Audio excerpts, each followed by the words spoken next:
e destul de abrupt. Ai grijă, ce? Un pic.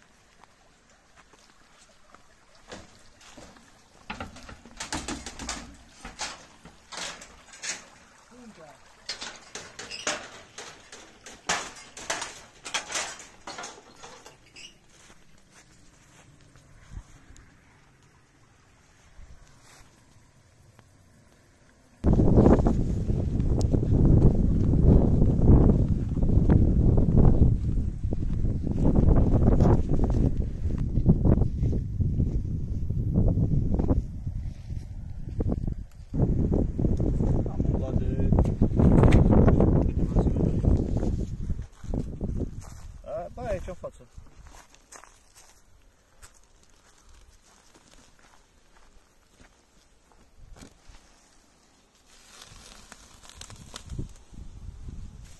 Roi de anul ăsta.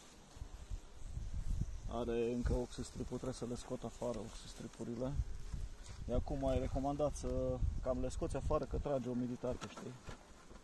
Nu am fum. Nu cred că e nevoie de fum. Păi nu știu. Asta nu prea m-a înțepat, poate că se supără acum. Niciodată nu-i târziu, nu? Să încerc să nu omor nicio albină, ca să nu îl fac rău, că așa îl faci stupii răi, știi? Matcă de care? Asta e fică din matca lui Cristi Șerban. Ce are mâncare. Nu e foarte mare. Ocazia asta să scot și să strip afară. Adică matca e un F2 sau F1? Stai un pic mai lateral, da. Maci mai în spatele meu. F1, uite, puietul compact. E ok. Foarte frumos. Are nevoie să mai dau un sirop. Un sirop bun. Asta e tratament cu cum a fost. Nu l-am folosit niciodată, să vedem cum merge asta, dar nu o să-l mai folosesc, că face rezistență. Uite, se pare că moșiță, poate am zis că e cu mintea asta, da. Probabil că foarte frumos. Da. Este cam rece, știi, și probabil că îl deranjează. Deci, vedem că deja treia ramă de puiet. Măcile nu le-am marcat, că nu mai am avut chef de marcare a măcilor. Mi se pare că...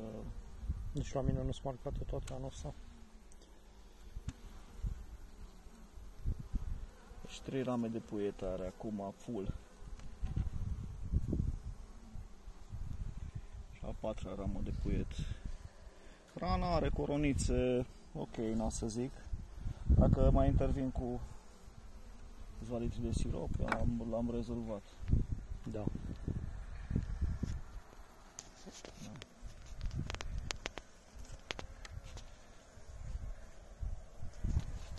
Deci benzile le-am pus la începutul lunii, stau 20 de zile în stup, pe care să scot afară.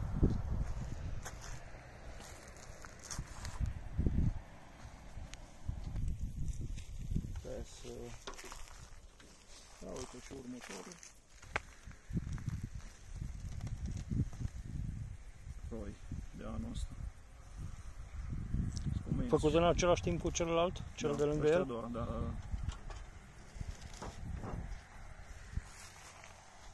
Bun, cam așa arată tot, să zic așa. Deci numai roi e aici. Da? Da, numai roi.